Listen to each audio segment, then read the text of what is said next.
All right, hello and welcome into the show, everyone. I am Preston Poole. That is Tyler Adams. This is Unadvised here on the Sports Animal YouTube, Facebook, and on X. What a Sunday it was. A lot of people were probably already up whenever the news dropped. I was not. I woke up and saw the news. So, Well, go ahead. sorry, go ahead. But yeah, the news that we will talk about is Shea is back-to-back NBA MVPs 2 years in a row. I was asleep as well, Preston, and then all of a sudden I hear bzz, bzz, bzz, bzz. Then I get a phone call from my dad, like 8:40 in the morning. It's like, what's going on here, guys? And then Shea winning the MVP. So it's like, all right. I am very sleep deprived. Just I don't know if you guys can tell looking at me. Friday night, dead sober, got like 5 hours of sleep. Dead sober. Even took a little gummy bear to help. Did nothing. Last night, did I drink some alcohol? Yes. But was very reasonable last night. Went home at a reasonable hour, went to bed at a reasonable time. Again, slept like 5 hours. Tried to nap today. Just could not nap. So I'm very sleep deprived as well. So I was kind of in a mix of emotions whenever that happened. So I was very happy that Shea won the MVP. But at the same time, I was like, wasn't this supposed to be tonight? Because now I'm just waking up at 9 a.m. for something that I thought was going to happen tonight. So Yeah, that's just my little complaint right there. Because this was supposed to be a weekend of sleep, and I just did not get it. Sleep and relaxation, and that did not happen. And I tried. I give it the old college try. Nope. That was kind of, and I get why Shams did it, because if he doesn't do it, someone else is going to do it, right? It's just one of those things. Shams is doing his job. Yeah, someone's texting the information, and he put it out there. Because like I said, if he doesn't, there's someone else that's also receiving that text that is going to do it. So that's just how it works. But I understand why fans are mad, because it was, especially if you're like a Thunder fan, it's an off night for the Thunder. You got a big day tomorrow with game 1 of the Western Conference Finals with the Spurs. You're looking forward to something, tonight, before you go to bed, watch this game 7 that's coming on here in just a couple hours. And then you wake up and Shams has already broken the news. So I get why people are mad about it, but it is what it is. Yeah, I right whenever I saw that the news broke through Shams, like one of my first thoughts, like, this is going to make some people mad. Look, we can all say what we want about Shams and some of these NBA media people. Shams is an opinion piece, he's a news breaking guy, but everyone has an opinion about something, especially in the NBA world. It feels like I don't fault Shams. His job is to get scoops and put those scoops out, and he got a scoop, pretty big one. So it's his job to put it out. I'm not mad at Shams. I'm mad at the person that gave him the information. That's who you need to be mad at. Yeah, I'm sure Adam Silver was on the phone early this morning whenever he saw that. I'm going to list you some players that have won back-to-back MVPs in NBA history.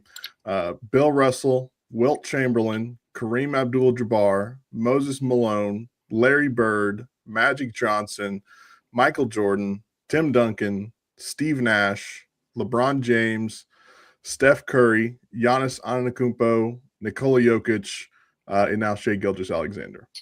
That's pretty good. It's a pretty good list right there. And if Shai can win 8 more games, he joins a very exclusive list of players to win back-to-back MVPs and back-to-back Finals MVPs, assuming Shai wins Finals MVP, which I think the Warriors were the last team to go back-to-back, right?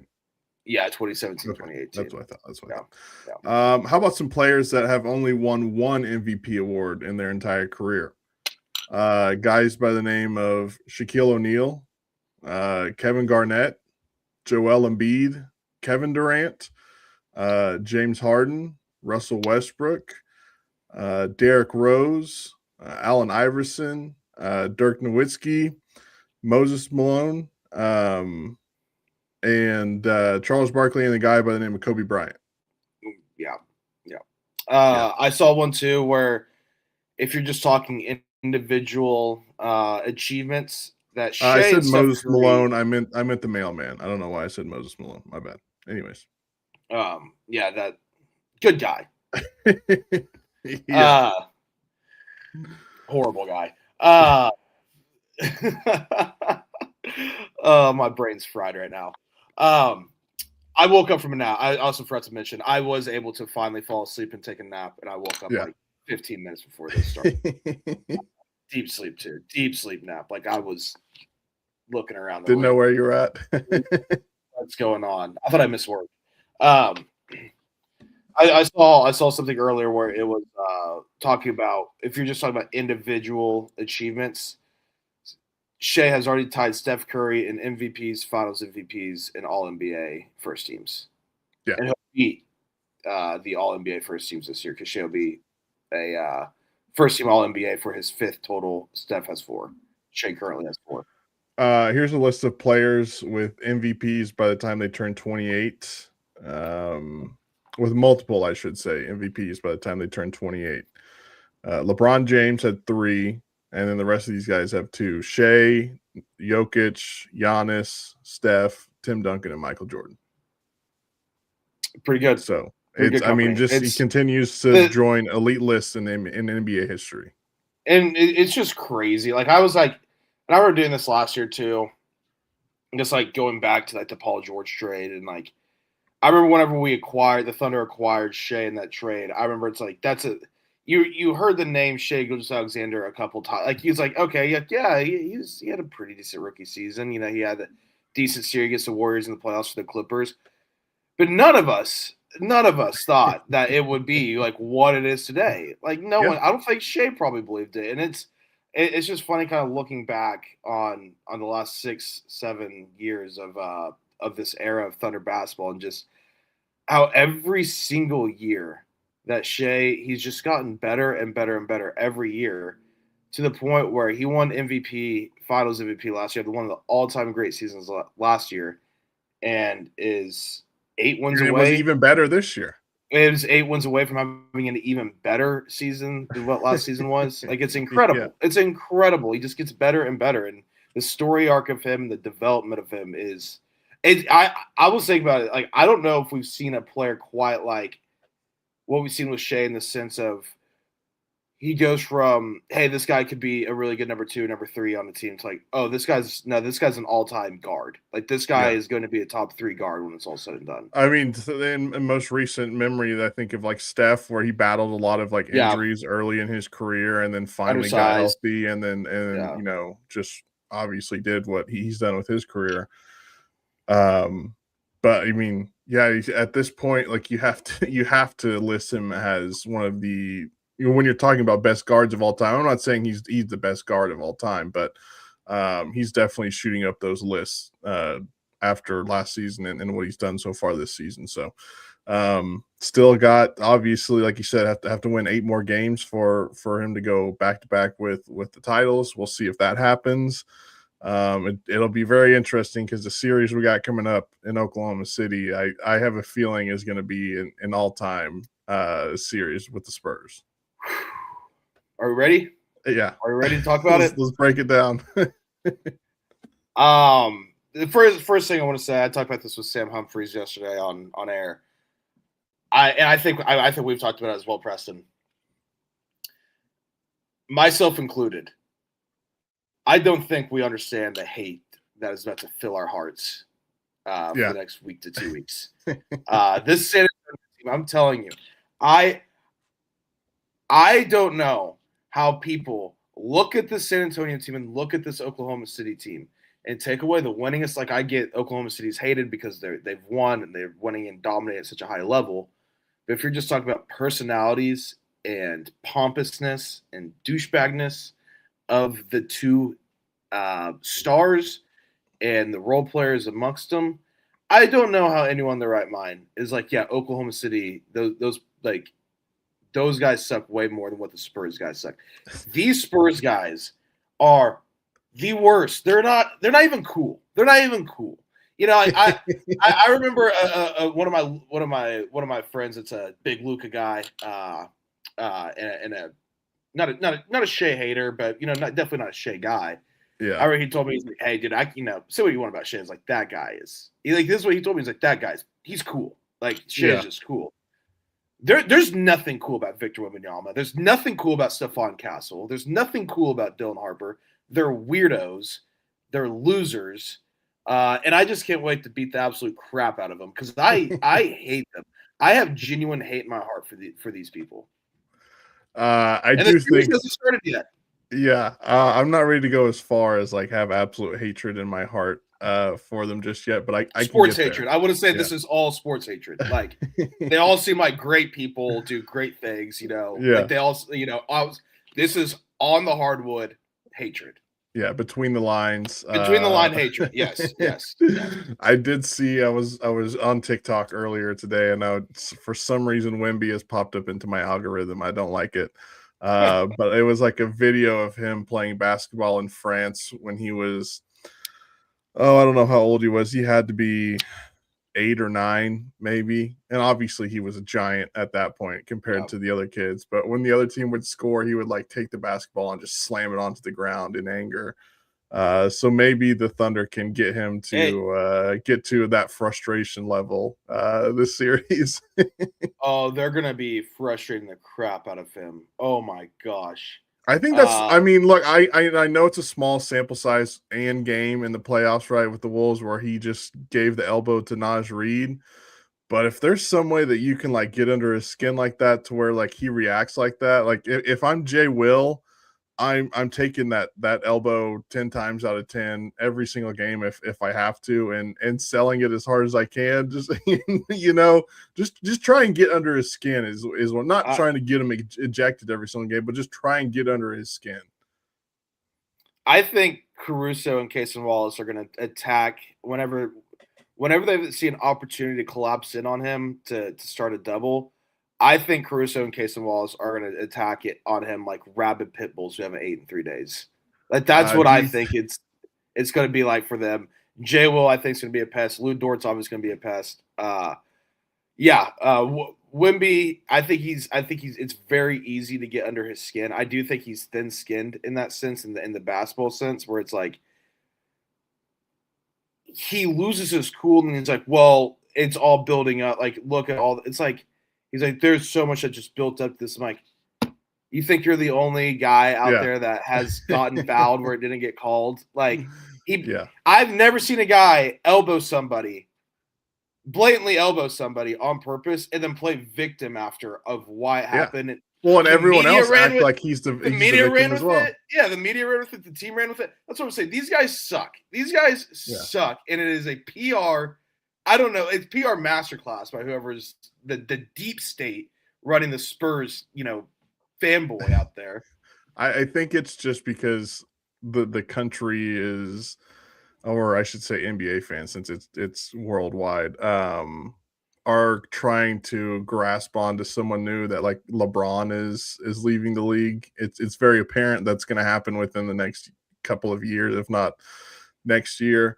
They're trying to grasp onto a new face because even people are asking after the Timberwolves series, after the Spurs beat the Timberwolves, they're asking Anthony Edwards, like, is Wemby the new face of the league? And Anthony Edwards is like, dude, I don't care. That's not a question for me. That's a question for y'all. Like, like NBA players don't care about that stuff. I mean, obviously there are some guys that care, like they want to be, known as, X, Y, and Z, whatever it might be. But most of them are like, how are my numbers? How are my wins? And how's my paycheck?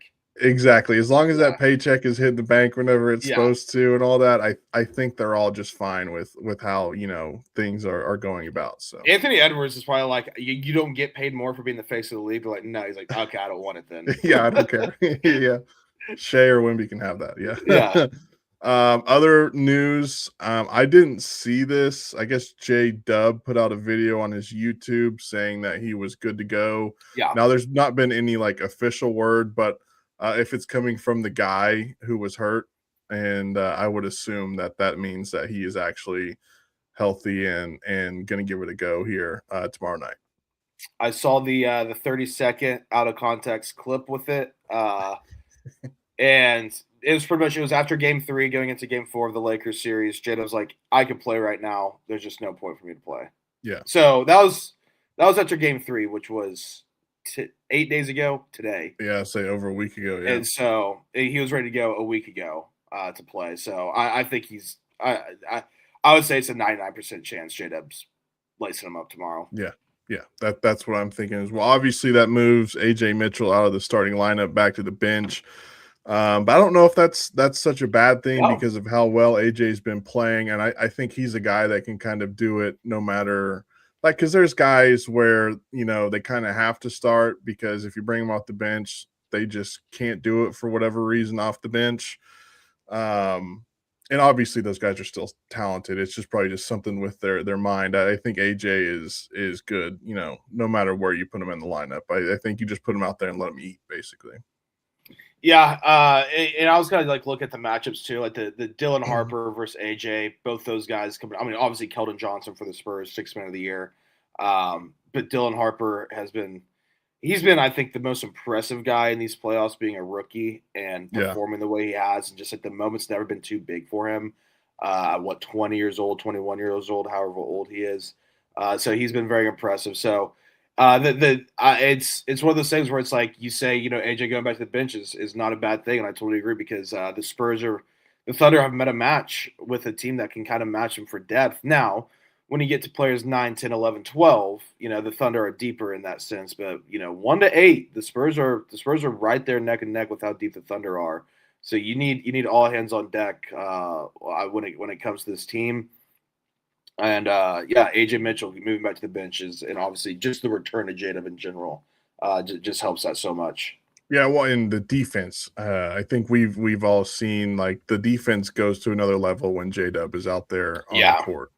That's when they're at their best defensively, and I forget, it was one of the Van Gundys, whoever does the games. I forget which one it is. It might be both of them. Either way, they both have done games. Yeah.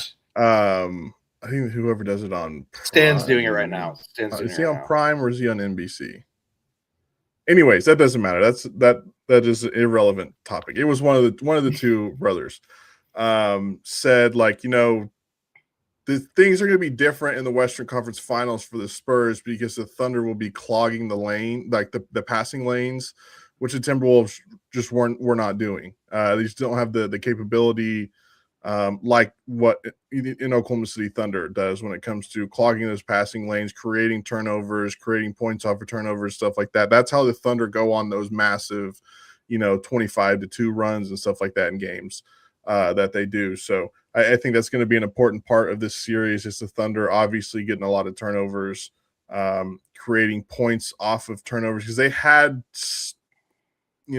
parts of that Lakers series where they were getting the turnovers, but they were like, balls out of bounds and stuff like that, which you can't create technically points off of those turnovers in the, pace of the game right there. It has to, play has to stop and you bring the ball in. So I think, obviously getting turnovers is massive for this Thunder team. The perimeter defense is going to be such an X factor as well in this series because – look, I'm not under the belief just let Wemby do his thing. You can't stop him anyway. No, you got to try to prevent him as much as you can. Yeah. I think J. Will is going to be a factor in this series. Well, and if you can keep him out of the paint and make him shoot those long 2s and 3s, like that's where if you're the Thunder, that you're going to not let him take those shots like you said, but you feel more that's the shots you prefer. Yeah. It's the shots you prefer him to take. A lot better than him, just be able to just boop, right into the bucket. I think J. Will is going to be a factor in this series. I'm not saying he's going to be playing 20 minutes against Wemby all night, but I think he might come in because Wemby does kind of struggle against like that, that when I say the smaller center, the bigger power forward type, like a J. Will, and Aaron Gordon, and Julius Randle. We saw it with Julius Randle, that body type. Aaron Gordon was his kryptonite during the regular season this year, as we know. Just kind of that body type can kind of get to Wemby where you can play low on him, get proper leverage on him. And then just some perimeter defense, I think, is really the X factor for the Thunder because as much as you are going to try to stop Wemby, you're not going to stop Wemby either. Like 100%. It's pretty much an impossible task to just completely stop him, more than probably anybody in the NBA because we've never seen anything like it. He's unique. He's an alien. So the perimeter defense for the Thunder, which I'm obviously very confident in. I mean, it's the best perimeter defense in the NBA. That's going to be. I mean, it's going to be massive. I think that's kind of where the Thunder are going to have to, or not where the Thunder are going to have to. I think it's the advantage the Thunder are going to have that's going to be the difference maker is their perimeter defense. The Spurs haven't seen a perimeter defense like that, especially last series when you're going against the Timberwolves where Ant, Io, and McDaniels are like all beat up. They can't just be going 100% on defense naturally because their bodies just weren't able to. Yeah. So the Thunder win the Western Conference Finals if insert player plays, out of his mind. Well, Shea, but I'm going to put that to the side.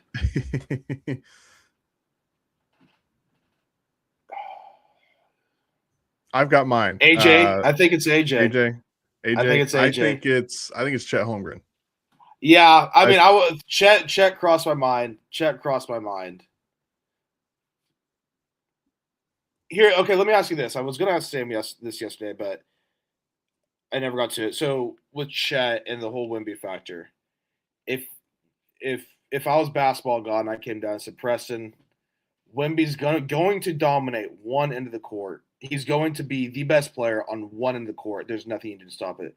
Would you rather Wemby be the best player on offense or him be the best player on defense? Because I think this is where a big factor with Chet comes in.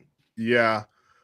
I think on defense. See, I think offense.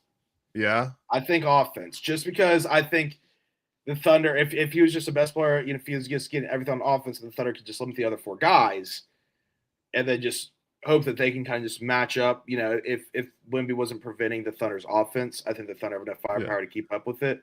But that all kind of, to me, kind of goes back into Chet because I was thinking about Chet. It's just like you're going to need Chet to play extraordinary on both ends, which he's capable of doing. But it's not going to be like the Lakers series where he's just getting lobs, down low. There's no one there stopping them. So I would definitely say it's. I say AJ just because I think just the way he's able to score the ball right now and control the game when he's in there. But I would definitely say 1B is Chet. I mean, I think it's pretty. I think it's very clear Chet's going to have a massive series. Yeah, and I also think to your point of going back to the would you rather want Wemby to dominate on offense or defense? When I think on defense, I go back to Game 1 of that second round series with the Timberwolves where he had 12 blocks, but he couldn't throw a stone in the ocean, from the beach, and they lost by a point or two. So, but either way, I think you want you don't want him being dominant on both sides of the ball every single night if you're the Thunder, because like you said, this is a type of player that we've never necessarily seen in the NBA in Wemby. He's just that good already. It's crazy. It's the Spurs next year, man. Whew. Yeah. Woo. They're going to be. I mean, they could get it done this year, obviously, but I think next year they're going to be. I mean, just getting the experience, everything that goes into it. Impressive. We talk about it on the show. Seems like every playoff. Sometimes you just break basketball down to a very simple form. Are you making your shots or not? Are you making your threes or not? I think Isaiah Joe, Jared McCain are also just one of those two guys is going to come up and step up and make their threes and shoot at least 40%. And I'm confident that one of the two guys, if not both, will be doing that. Yeah, I mean, we've seen Jared McCain be a game changer. Is in the Lakers series where he comes in, excuse me, second quarter and then comes back in somewhere around the early fourth quarter, and he'll just drop in 2 or 3 threes and kind of change the game immediately whenever he gets in there, and then they take him out. Now Isaiah Joe didn't necessarily have the best series, which I don't even know how much he played against the Lakers. I know he played a little bit against the Suns in round 1, but I don't think he played much against the Lakers. It just wasn't a good series for him. Well, Jared McCain was just awesome too. Yeah, he was awesome as well. Here's another guy that I think would be, nice if he just found his rhythm again is Aaron Wiggins, who we haven't seen in months. I mean, he's MIA right now. It's crazy. Like, and I don't want to say downfall or anything because look at the team Aaron Wiggins is on right now. If you take one step backwards, that puts you 20 step backwards with this team. Like in your game. But it is kind of crazy that Aaron Wiggins, averaged 15 minutes a game in the playoffs last year. Had some massive game 2 of the NBA Finals last year. Averaged double digits points, I believe, in the playoffs last year. Like, he was such an X factor for that team last year, and now it's just like, yeah, and it goes to show how deep this Thunder team is. Where it's like, yeah, like the seventh guy off the bench the second guy off the bench last year, Aaron Wiggins, is just kind of really no longer a contributor on this team anymore. But with all that being said, Preston, he is a guy. It's like, Mark's going to throw him in at some point during the series. Yeah. You don't know when. And he is a guy that's able to come in there and just, before if he's on, he's on. Yeah. If he's on, he's on. You're like, he has 11 points in 7 minutes. Like, that's what he needs to do. 100%. I think this is going to be a long series. I think we're in for 7. I do. My official pick is Thunder in 6, but I am anticipating 7 games just for the hell of it, because I do think these are the 2 best teams in the league. I think if there's a team, not as good as, I don't think, but just under what the Thunder are, it's the Spurs. I think it's Thunder are 1, Spurs 2, and then probably like the Knicks or someone as the 3rd best team in the league currently. And look, things change fast in professional sports. Change things in the blink of an eye in professional sports, but it's really hard to not look at the Western Conference and the entire NBA over the next 4 to 5 seasons and say, I don't know how it's not Thunder or Spurs pretty much every year. Yeah, which is maybe you throw in a Celtics get it done again, or a Knicks get it done again once in the next 5 years. But it really does just kind of feel like the Thunder and Spurs, the Western Conference Finals, there's just going to be these two meeting each other for 5 straight years, and more times than not, the winner of that is going to win the NBA Finals. It's just this is just the beginning. This is just the beginning. Yeah, it really is. It's going to be so fun. It's going to be so fun. It's finally, because the first 2 rounds for the Thunder, it didn't quite really feel like the playoffs, just because they swept and all that. You knew, yeah. This is when, like, even I go into games and I'm like a little bit more amped up. Sitting there running the board for the radio broadcast. Yeah. You might turn things up just a little bit louder that way, Plus, by the way, whenever we are doing the playoff games in Oklahoma City, and you can just hear the crowd through, coming back, the feed that I'm getting sent back to me, it just makes the hair on the back of my neck just stand up, just knowing like that. I bet it's awesome in there. I have a friend that's from Dallas, and not like all Luka guy or anything, but he's just a buddy from Dallas. And he texted me yesterday. He's like, he's a business guy, Preston. He's something that me and you can never dream of. He's shaking hands and kissing babies. But he texted me yesterday. He's like, dude, I get one of the guys I work with just offered me a playoff ticket for tomorrow. So I'm driving up to Oklahoma City. We're gonna go to dinner and get to the game. Yeah. It's his first ever Thunder, and he's not a Thunder fan. He's also not a Thunder hater. He'll be cheering for the Thunder. He'll put on the T-shirt, be cheering for him. And I was like, you have no idea what you're about to step into. Like, I was like, he's like, yeah, I'm pumped. Like, I know it's going to be crazy. It's like, yeah, you have no idea. Like, I remember being in there. I forget what year it was. Western Conference Finals against the Grizzlies. That was probably the best playoff game that I went to. Was that 2011 maybe? I think that might have been. Yeah. I think it was 2011. I think it was. Yeah, they went to 7 games. I remember that. Yeah, no, that was awesome. That was the first. It's a weird thing about that series. That's the first ESPN notification I ever remember getting. It's because I had like an Android crappy smartphone. You know, we all had one, like the crappy Yeah. smartphones. And I remember I got like the ESPN app, and I was like, "This is awesome." And I remember that was like the first big ESPN notification I got was Zach Randolph suspended for Game 7 versus Oklahoma City. That is fun little story. Yeah. What a thing to remember. Core memory. It's a weird one. I know. Core memory. Anything else on this Western Conference Finals before we talk about this Game 7 tonight? Just buckle up. Just yeah. I was think, literally going to say the same thing. Buckle up. I think this is going to be Denver last year, Mavs a couple years ago.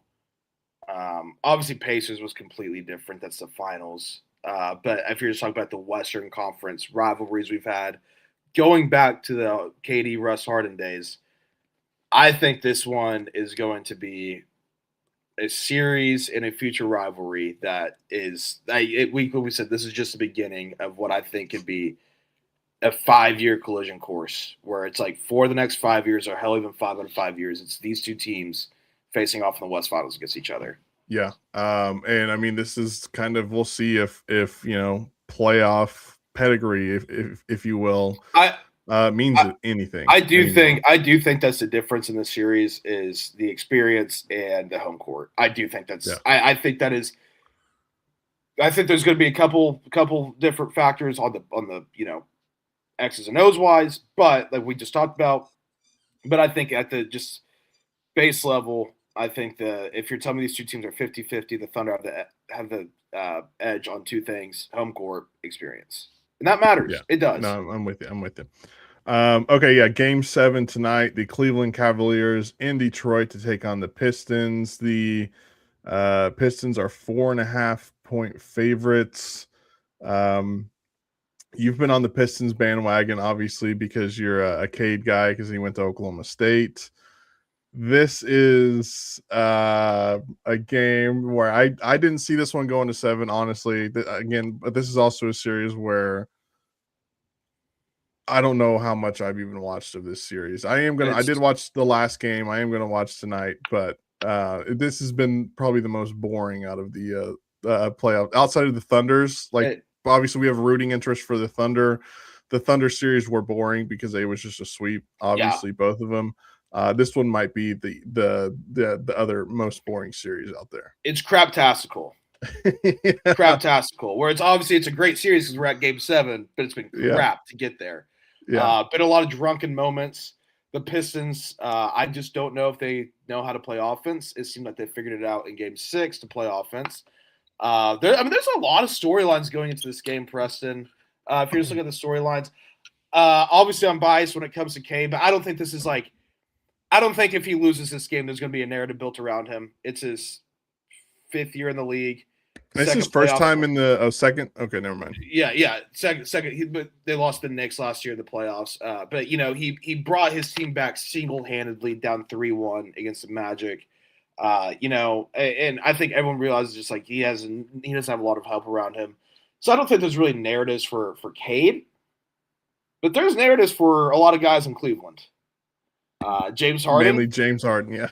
I mean, Donovan Mitchell's never made it to a conference finals, and he crapped the bed in Game 6. If you do lose this game, if you're Cleveland, and it's just like yet again we go into the year thinking this is a tie, get to the finals or bust, and we lose once again in the second round. Do you look in the mirror and pull a 2019 Sam Presti where you're like, yeah, we could run it back next year and probably make the playoffs and have a pretty good team, or we could sell high on a lot of these guys and just kind of start a rebuild for the future. I don't know if that's something to do, but this is a massive game for Cleveland. It really is. Obviously, it's a massive game for Detroit. To get to the East Finals, because I do think Detroit could give New York a run for their money, just because they play so physical and they the regular season that showed. I would still favor New York and pick New York to win that series, probably in 5 or 6 games. But Cleveland, Preston, it is a massive game for individual guys on that team and just the team as a whole in the future and the direction they're going to go in the future. Yeah, I'm trying to think. Did Harden make it to the Western Conference Finals with the Rockets? Yeah, I believe so. Yeah, and then it was 2018, and then Chris Paul pulled his hamstring. And I was like, yeah. can James Harden step up in Game 7 at home? And he did not. Nope. This one's on the road for the Cavs. Obviously, you need Harden and Mitchell to play. I mean, Donovan Mitchell has been averaging 27.9 points per game in the playoffs so far. Yeah. He's been great in the playoffs. Yeah. He's a bad game 6 though. One of those games from him, and you need James Harden to not forget how to play basketball like he tends to do in big moments in his career. Yeah. Which that sucks because he obviously was such a great player, and I know all the foul stuff back in the Houston days and all that, whatever it is what it is. He was still a very great player, but the one thing that's going to be talked about whenever he's done and out of the league is like, well, he always choked whenever the lights got the brightest. I'll always remember James Harden as like probably the best offensive regular season player I've ever seen, and then just couldn't find a way for it to translate to the playoffs for whatever reason. Crap, what was I going to say? And that goes all the way back to like the Thunder too. Like his whole it didn't just start whenever you got to the Rockets. Well, so Sam, thank you for bringing that up. Sam yesterday was like, what are James Harden's biggest playoff moments? Like, one of them was when he was with the Thunder, Game 5 against San Antonio in 2012, where I forgot how many points he had, but he had the game sealing shot. I can't remember if it was game winning, game sealing. Thunder Spurs were tied 2-2. We go back to Oklahoma City for Game 6. Thunder close it out, get the finals. I was like, that's one of his best playoff performances he's had, and that was his second year in the NBA. I think it was second year in the NBA. I believe so, yeah. Third year in the NBA. So it was one of his best playoff moments was whenever he was the sixth man off the Thunder's bench. And then, crap, now I forgot the other point I was going to make too. On Game 5 this last series, he played really good. And then if you watch the final 8 minutes, the final 3 minutes of fourth quarter, and then the 5 minutes of overtime, he was trying to give it away. He had 2 really dumb turnovers, like one where he just blatantly just slipped, was missing free throws, like bad. And he got so lucky that he missed one of those free throws, and Cade Cunningham didn't box him out. And he was able to get his own rebound and seal the game because he went right back to the line, so they instantly had to foul him. It was but sorry, James Harden tried. I don't know if you saw this, but while we've been doing the show, Shams has confirmed that J-Dub is available for tomorrow's game. Let's go. I did not see that, but I just checked it and saw that. So, they'll have him. That's good. But anyway, sorry to interrupt you. I just figured we would need to get that out there. No, that's important news. I'm going to confirm myself. Okay. Yeah, I did not get ball sacked. I promise. Not that I don't trust you, Preston, but sometimes I got to double check. No, look, I've more and more these days. Like I've been having to like double and triple and quadruple check like tweets whenever I read them because I'm like, is that actually from who I think it is? But yeah, no, I'm with you. Anything else on this? It's my mom. Yeah. she's been very concerned about his hamstring. She's been convinced he's just never gonna see the court again. Which that's kind of how it's felt this year. Yeah, no, I get it. And it's got to be very difficult for him, or frustrating, I should say, for him. I don't know if I don't know if your mom, because I know your mom's a sports fan, right? Yeah, she's not much into basketball, but like football and stuff like that. Yeah. My mom is what I call like the most like sports fan for sure, but like very like surface level where everything's life or death. And so I'm not talking crap on my mom, but there is some parts where it's like, Mom, he's fine. They're not playing him purposely right now. No, my mother. My mom's more new. My mom was always football. And I think she's kind of more new into the basketball. She was never really cared about the Thunder until this iteration of them. When I watch OU football games with my mom, it's more of like I am the world is burning and on fire, and then my mom's like, it's all right. There's still like a lot of time left. Like, before big football games, whenever I sit with my parents at Boone Pickens, like the last time I did this, I remember it was the last Bedlam game, and I told my mom before the game, before I had a beer, before she had a beer, we were dead sober. I called her that morning. I said, Mama, I love you to death, and I can't wait to watch this football game with you. But don't talk to me during the game. That's pretty much what I told her. I was like, don't talk to me. And I've had that conversation with her a few times. Yeah. Before I want football to games. think my own thoughts, and I want to. If my thoughts are bad, I want to sit in those thoughts. I'll sit on like one end, and then like my dad and sister will sandwich, so that way it's like the girls and like me and my dad. So like me and my dad can break it down. Yeah. I was like, Mom, I love you endlessly, but like not today. That's funny. All right, I guess let's do our picks for the Thunder and Spurs series. I'll let you go first. I've been wanting to take Thunder in 7 this whole time, but Preston, I think they're going to finally close out a series that's not a sweep on the road. I think Thunder in 6. I think Thunder 6. I think we start off 2-2. I don't know how we get to 2-2, and the Thunder win Game 5, win Game 6. Yeah, I'm with you. I didn't do the math on how we would get to it, but I've thought about this for the last couple of days. I think Thunder in 6. Again, like I said earlier, it wouldn't surprise me. Like I wouldn't be shocked if this goes to 7. No, and the Thunder win in 7, because I do think that the Spurs are a very, very good team. I just think the Thunder are a little bit better than the San Antonio Spurs at the moment, which and like we've said, this could be a budding rivalry for years to come.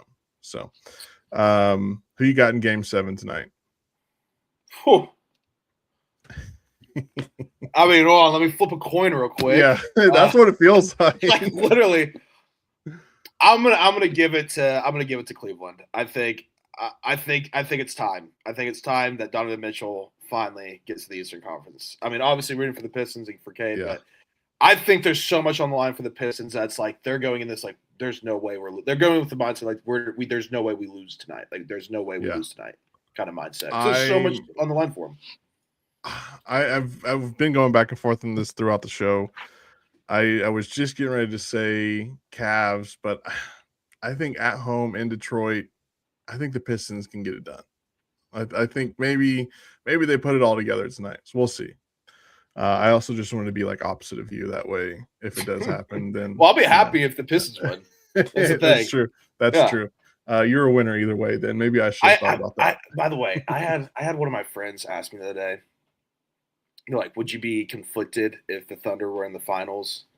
If the Thunder were in the finals, going against Cade Cunningham, and I was like, no. Yeah. And like, you wouldn't be conflicted? I'm like, no. I'm like, really? I was like, no. I was like, I love Cade. Yeah, I love Cade, but like, no.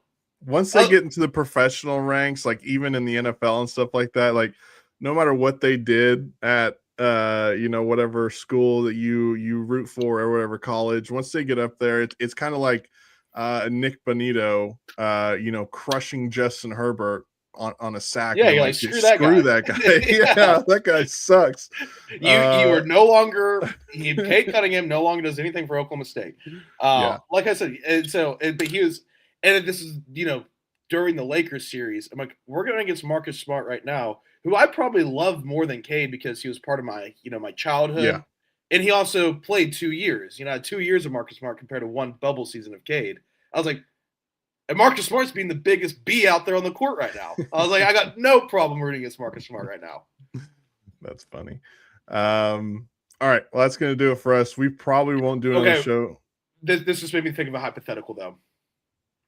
If Oklahoma City had an NFL team and they played Baker Mayfield in the Super Bowl, do you think there'd be some conflicted people?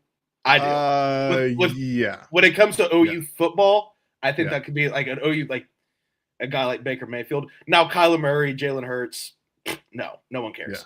I think Baker Mayfield would be the one guy I think people would actually be like, Baker Mayfield is like the Lord and Savior for OU football fans. Yeah. I mean, come on. Yeah, sorry, that fun hypothetical just popped in my head. No, I'm with you on that. Yeah.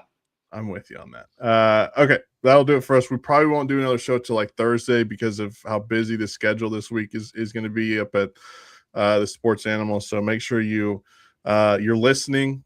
Obviously, Teabag and the Morning Animals will be up bright and early tomorrow to get you ready for Game 1. It's going to be a big series. It'll be fun.